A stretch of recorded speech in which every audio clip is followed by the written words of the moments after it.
हमारा यही पता था कि प्रार्थना करते तो हमारे बच्चों को भी शैतानी ताकत दिखती, हमारे पास नहीं आया करती मगर फिर दूर दूर थी। है तो हमारे मेरे घर में भी बहुत बड़ी शैतानी ताकत थी। आज हम सारी शैतानी ताकतों से आज़ाद हैं और मैं परमेश्वर और परमेश्वर के दास का बहुत कोटि कोटि धन्यवाद होता हूँ।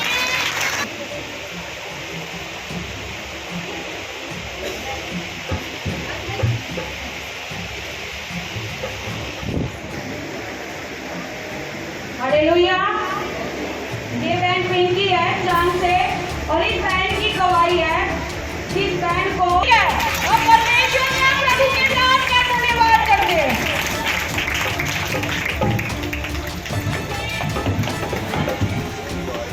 हालेलुया। सबको मेरी तरफ से जय मसीह की, पापा जी को भी जय मसीह की। हालेलुया कहना सुबह शाम चाहिदा, लबाउते रहना यीशु नाम चाहिदा हो, लबाउते रहना यीशु नाम चाहिदा। हालेलुया कहना सुबह शाम चाहिदा, हालेलुया कहना सुबह शाम चाहिदा,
मेरा नाम मुंडू है। मेरे पैर में बहुत सूजन था और बहुत तकलीफ थी, रेशा भड़क चीज जगन था। अब तो बिल्कुल आधा आराम हो गया है मेरे। और डॉक्टर ने यहाँ से काटने की गई 30,000 रुपये, यहाँ से काटने की गई 40,000 80,000 रुपये। कहाँ से लावा इतने पैसे गरीब। और यहाँ बहुत बड़ा आराम हुआ मेरा। यहाँ ठीक प्रार्थना करता है, आराम होता है मेरे बहुत गुना। हाँ जी, पूरा आराम लग रहा है। और लोगों को क्या कहना चाहिए? बस ये कहना चाहिए भाई जो आओ जिसका दुख तकलीफ है आरामदारी हो है, बिना पैसे काम हो रहा है, बिना पैसे काम हो रहा है और जमा बहुत बढ़िया काम हुआ है। कोई किसी का लालच नहीं है, कोई। मेरा नाम शांति है, मैं इसके घरवाली हूँ। मन धरती पे बहुत हांडी, किते भी राम नहीं लगा। किते भी मेडिकल में एक अंगूठा कटवाया, एक आंगली कटवाई, फिर तीसरी आंगली कट गई। फिर बोले मैंने एक्सरा करवा तो गोडल पैर कटेगा। फिर बोले आगे सातवड़क भी कट सका है। मैं रोन लग गई, मैंने यहाँ बेरा लगा तो बोले इसका पाना कटवाई में ठीक हो। मेरा बहुत आराम है, मेरे डॉक्टर का पीछे नहीं जाते, नहाया पीछे लग दे। और मेरे 30 साल तक बीमारी थी, मेरे किते भी नहीं राम लगा था। मैं रोटी प्राप्त नहीं हो थी। याडाना में वो मेरा दर्द कटा 30 साल का, बना रुपया मेरा दर्द कटा 30 साल में। नहीं मैंने रोटी प्राप्त नहीं होती, सारे डॉक्टरों को पीछे जाया कर दे। प्रभु का धन्यवाद हो। और फ्री का इलाज हो गया है, कोई लालच नहीं, कोई और नहीं। कोई दुखिया हो उसका दुख कटे है। बिना गले दिन का रोग कटा है, चाहे 20 साल का हो 50 साल का, सारा रोग कटा है।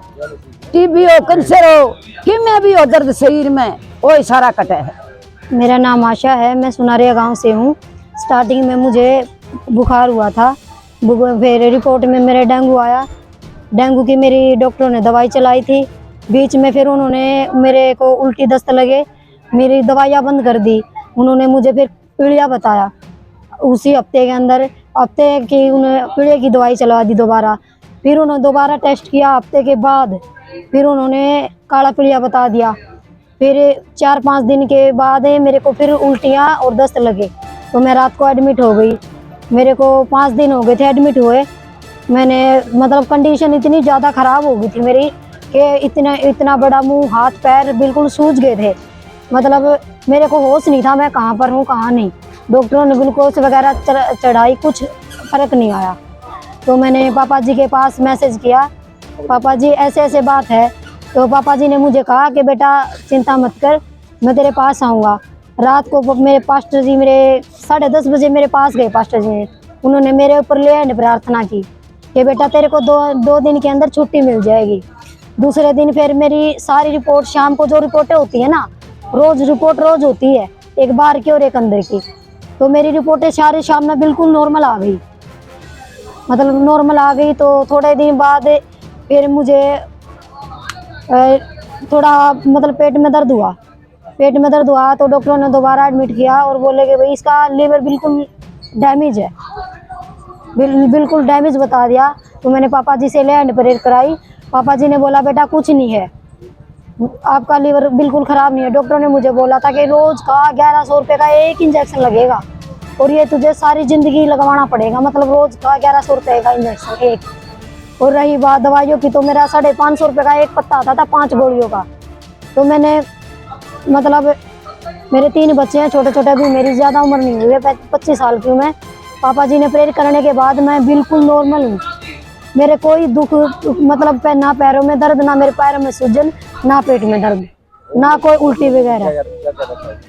मैं और लोगों से यही कहना चाहती हूँ कि यहाँ चंगाई की जगह है, आप जितने भी हो सके प्रेयर में यहाँ हमारी प्रवीण सिंह मिनिस्ट्री में आए। कुछ भी दुख तकलीफ हो, कैंसर तक यहाँ का इलाज का यहाँ होता है, ना कोई पैसा लगता है। परमेश्वर सिर्फ छूने से चंगा करता है। सबको जय मसीह की। हाँ जी, मेरा बहुत दिक्कत थी। मैं लखन माजरा से हूँ, सरोज नाम, मेरा नाम सरोज है। ठीक है, मैं 15 साल से बिल्कुल डेड हो रही थी। किसी ने कैंसर बता दी, किसी ने एड्स बता दी, किसी ने लीवर में गांठें बता दी। ठीक है, रिपोर्ट सारी एक न एक बहुत ज़्यादा दिक्कत मारती रही मैं। ये पिछले साल मेरे गुर्दे ख़त्म बता दिए। मैंने एक्सरे करवाए, डॉक्टर का गई, बिल्कुल एक गुर्दा एक पत्ती बिल्कुल डेड हो गया था। ठीक है, और वो इसमें आई मैं मिस्ट्री में, इसके आने के बाद मुझे बहुत चंगाई मिली है। ये मैंने 6 महीने हो गए, कोई दवाई नहीं, कोई बूटी नहीं, टेस्ट सारे मेरे नॉर्मल आए हैं। अब 15-14 साल से बिल्कुल मैं ऐसी हो गई थी, मेरे बच्चे भी रलते फिरते थे। ठीक है, इतने बिना पैसे, कोई दवाई नहीं, मालिक ने इतनी वो करी है, मेरे ब्लेस करी हूँ मैं, किसी चीज़ की मेरे को दिक्कत नहीं है। ठीक है, और कोई परेशानी, कोई जबरदस्ती, कोई बात नहीं है। नमस्कार जी, मेरा नाम गौतम है, मैं रोहतक से हूँ, संजय नगर से, सिविल हॉस्पिटल सामने गली में रहता हूँ। ये मेरा बेटा है, आज से 5 महीने पहले इसको निमोनिया हुआ था और निमोनिया ऐसा भयंकर हुआ था कि ये मर के बचा। उस दौरान मैं बड़ा तकलीफ़ में था, इसको कैसे न कैसे मैं छुट्टी करा के ले आया मेडिकल से। तो डॉक्टरों ने बोला कि इसका दिमाग ख़त्म हो चुका है और क्या पता ठीक होगा या नहीं होगा। ये इन्होंने रिपोर्ट दे के भेज दिया हमें और मैं रो रहा था, बहुत परेशान था मैं। तो ऐसे ही मुझे किसी ने पास्टर प्रवीण जी के चर्च के बारे में बताया कि आप वहाँ जाइए। हम वैसे तो बहुत जगह घूम चुके हैं, लेकिन यहाँ की बात ही अलग थी। तो हम जैसे ही किसी के कहने से आए, हमने 1 महीना चर्च अटेंड किया था और 1 महीने में ही मेरे बेटे में चमत्कार होना शुरू हो गया था। मेरे बेटे की गर्दन भी नहीं हिलती थी और आज परमेश्वर की कृपा से आज ये बिल्कुल चंगा है, हील है, ये बैठ भी सकता है। ये बोलने की कोशिश भी कर रहा है, चलने की कोशिश भी कर रहा है। ये बिल्कुल चमत्कार है एक जीवित परमेश्वर की हुजूरी में, क्योंकि यहाँ पर मैंने देखा है ये काम करके दिखाता है। ये ऐसे नहीं बोलता है कि मालिक कृपा करेगा, मालिक कृपा करेगा, नहीं, ये करके दिखाता है। ये जीवित चर्च है। यही बात मैं सबको कहना चाहता हूँ कि आइए एक बार देखिए यहाँ पर क्या है, आपको सब पता चल जाएगा। दूध का दूध और पानी का पानी, ये कोई मजाक नहीं है। और इस वीडियो को जितना हो सके शेयर कीजिए। नमस्कार। सबको जय मसीह की। मेरा नाम पास्टर प्रवीण सिंह है और मैं चंडीगढ़ से आता हूं, और मैं हरियाणा रोहतक में फतेहपुरी कॉलोनी में सेवकाई करता हूं। हमारा ये चर्च चलते हुए 2.5 साल हो गए हैं, और ये विवाद जब हम इस चर्च को बनाने लगे तब ये विवाद छिड़ गया और इन लोगों ने हमें चर्च बनाने से मना किया। हमारी पूरी गली विरोध करती है, और इस तरीके से इन्होंने बहुत से षड्यंत्र रचे। पहले इन्होंने एक लड़की को हमारे चर्च के अंदर भेजा और उसने हमारे स्टाफ के साथ हाथापाई की ताकि वो लड़की का इल्जाम लगाए और हमारे लोगों को जेल में डाल सके। जब इन्होंने देखा कि ऐसा कुछ नहीं हुआ, फिर इन्होंने उसके बाद एक लड़के को हायर किया और उसको चर्च में भेजा, और उसने चर्च में आकर हमारे लोगों के साथ हाथापाई की, हल्ला किया यहाँ पर। और उस दौरान जब बच्चों ने उसे को पकड़ा तो ये पूरी गली उसके हक में खड़ी हो गई, और इस चर्च के खिलाफ, हमारे 3 बच्चों के खिलाफ इन लोगों ने FIR दर्ज करवाई। हालांकि कोई मामला नहीं था, पर फिर भी इन लोगों ने हमारे 3 बच्चों को एक रात जेल के अंदर रखवाया। और आज हम तमाम इसीलिए इकट्ठा हुए हैं, इंटरव्यू दे रहे हैं, ताकि आप लोगों तक हमारी बात पहुंचे। यहाँ पर किसी तरीके का कोई धर्म परिवर्तन नहीं है। यहाँ पर किसी भी तरीके का ऐसा कोई गैर कानूनी काम नहीं होता जो सरकार की तरफ से यहाँ पर कोई एक्शन लिया जाए। और हम लोग यहाँ पर लोगों के लिए, जो बीमार लोग हैं, उन लोगों के लिए प्रार्थनाएं करते हैं। जैसा आप लोग कई बार हमारी वीडियो में भी देखते हैं कि यहाँ पर बीमार लोग आते हैं, परेशान लोग आते हैं। हमारा सिर्फ एक ही मुद्दा है, ताकि लोगों के लिए भलाई की जाए। देखिए, जब डॉक्टर भी जवाब दे देता है तो डॉक्टर की भी आस परमेश्वर पर होती है। तो लोग उस बड़ी आशा के साथ यहाँ पर आते हैं, धर्म परिवर्तन के लिए नहीं, वरन मन परिवर्तन के लिए आते हैं। यहाँ पर किसी का धर्म बदला ही नहीं आज तक। मैं खुद सिंह फैमिली से हूँ, तो मैं आज तक मेरा धर्म नहीं बदला, तो हम दूसरों का कैसे बदलेंगे। तो यहाँ पर सिर्फ एक ही विवाद है। इन लोगों ने एक टारगेट बनाया कि यहाँ पर चर्च नहीं बनने देना है। हालांकि ये जमीन हमने खुद बाय की है, खरीदी है हम लोगों ने, तो इस जमीन पर हमारा हक है। और इस दौरान आज भी ये लोग कई बार हमारी रिपोर्टें करा रहे हैं, एप्लीकेशन लगा रहे हैं, ताकि हम लोग हरासमेंट में आए और यहाँ से चले जाएं। तो हम सब आपसे एक ही विनती करते हैं, अगर आप लोगों को लगता है कि हम लोग गलत हैं तो जरूर हमारा विरोध करें। अगर आपको लगता है कि हम सही हैं तो हमारे हक में उठकर आइए।